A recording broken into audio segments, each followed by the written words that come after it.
¿Qué nombre te viene a la mente cuando piensas en el terror, la intolerancia y el poder absoluto ejercido en nombre de la fe? Para muchos en la historia de España, ese nombre es Tomás de Torquemada. Hoy vamos a viajar en el tiempo, a una de las épocas más oscuras y complejas de la península ibérica, para desentrañar la figura del hombre que se convirtió en el rostro de la Inquisición española. ¿Quién era realmente? ¿Un simple monje dominico o una de las figuras más temidas de su tiempo? Acompáñame en este viaje para descubrir la verdad detrás del mito. Para entender a Torquemada, primero debemos entender el mundo en el que vivió. Imagina la España del siglo XV, una tierra de reinos divididos que luchaban por unificarse tras siglos de reconquista. La convivencia entre cristianos, judíos y musulmanes, que había caracterizado a la península durante mucho tiempo, estaba llegando a un punto de quiebre.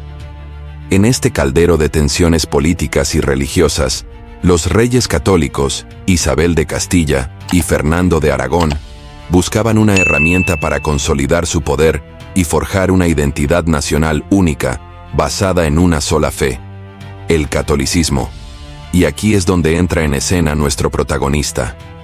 Tomás de Torquemada nació alrededor de 1420 en una familia con antecedentes de conversos, es decir, judíos que se habían convertido al cristianismo. ¡Qué ironía del destino! Ingresó joven en la orden de los dominicos, conocidos por su rigor intelectual y su celo religioso. Con el tiempo, se ganó una reputación de hombre austero, devoto y sumamente persuasivo.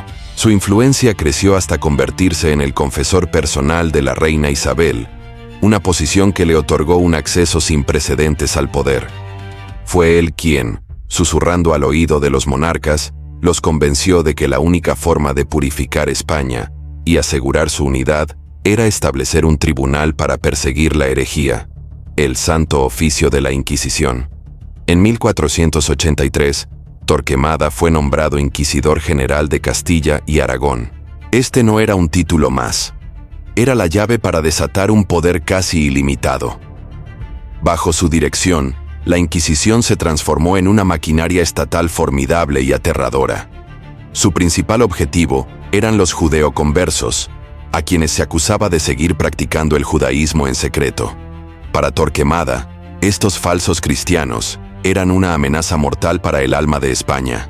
Su lógica era implacable: si no se extirpaba la herejía de raíz, toda la nación se condenaría. ¿Y cómo funcionaba esta maquinaria del terror? El proceso inquisitorial era un laberinto diseñado para que el acusado casi nunca pudiera salir indemne.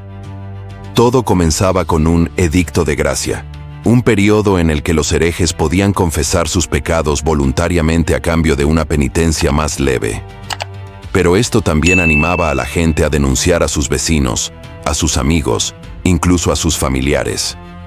El miedo y la desconfianza se sembraron por todas partes. Una vez que alguien era denunciado, quedaba atrapado en el sistema.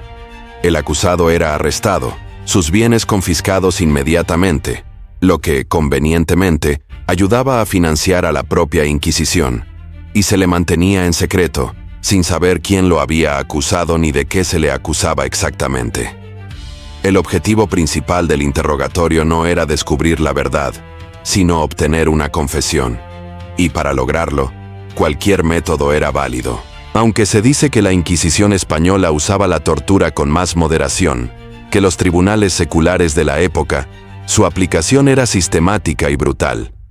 El potro, la garrucha o el tormento del agua eran herramientas diseñadas para quebrar la voluntad humana y arrancar la confesión deseada. Si el acusado confesaba, se le imponía una penitencia que podía ir desde multas y humillaciones públicas hasta la cárcel perpetua. Pero si se negaba a confesar o era considerado un hereje reincidente, le esperaba el destino más temido: ser relajado al brazo secular. Esta era una forma burocrática de decir que la Inquisición, al no poder ejecutar a nadie directamente, entregaba al condenado a las autoridades civiles para que fuera quemado en la hoguera. El espectáculo macabro de los autos de fe se convirtió en una demostración pública del poder de la Iglesia y el Estado. Eran ceremonias multitudinarias donde los condenados eran exhibidos y sentenciados, un teatro del horror diseñado para aterrorizar a la población y disuadir cualquier atisbo de disidencia. Bajo el mando de Torquemada, que duró 15 años, la Inquisición alcanzó su máxima virulencia. Las cifras son objeto de debate entre los historiadores, pero se estima que miles de personas fueron ejecutadas y decenas de miles sufrieron castigos terribles. Su obsesión por la pureza de sangre no se detuvo en los conversos. En 1492, el mismo año del descubrimiento de América, Torquemada fue una de las voces más influyentes que impulsaron el Edicto de Granada, el decreto que ordenaba la expulsión de todos los judíos que no se convirtieran al cristianismo. Cientos de miles de personas fueron forzadas a abandonar sus hogares, sus propiedades y la tierra donde sus familias habían vivido durante siglos. Fue una catástrofe humana y cultural de proporciones inmensas. El legado de Torquemada es complejo y profundamente oscuro. Para algunos en su época, fue un defensor de la fe, un martillo de herejes que salvó a España de la corrupción espiritual. Pero para la historia, su nombre se ha convertido en sinónimo de fanatismo, crueldad y la perversión del poder religioso. Él personifica cómo las buenas intenciones, si se llevan al extremo absoluto y se despojan de toda compasión, pueden generar un mal incalculable. La Inquisición que él moldeó no solo persiguió a conversos y judíos. Con el tiempo, su red se extendería para sofocar el protestantismo, la brujería, la ciencia y cualquier forma de pensamiento que desafiara la ortodoxia. Creó una cultura del miedo que perduraría en España durante siglos, ahogando la innovación y el libre pensamiento. Tomás de Torquemada murió en 1498, pero la institución que construyó le sobrevivió por más de 300 años, hasta su abolición definitiva en 1834. Su historia nos deja una advertencia escalofriante sobre los peligros del dogmatismo, la intolerancia y la concentración de poder sin control. Nos recuerda que el camino al infierno, a veces, está pavimentado con la convicción ciega de estar haciendo el bien. El rostro de Torquemada no es solo el de un monje del siglo XV, es un espejo que nos muestra la oscuridad que puede surgir cuando el celo se impone sobre la humanidad. Espero que este viaje a uno de los capítulos más sombríos de la historia te haya resultado tan fascinante como a mí. La figura de Torquemada nos obliga a reflexionar sobre temas que siguen siendo relevantes hoy en día. ¿Qué te ha parecido su historia? ¿Crees que fue un monstruo o un producto de su tiempo? Muchas gracias por acompañarme hasta el final. Nos vemos en el próximo video.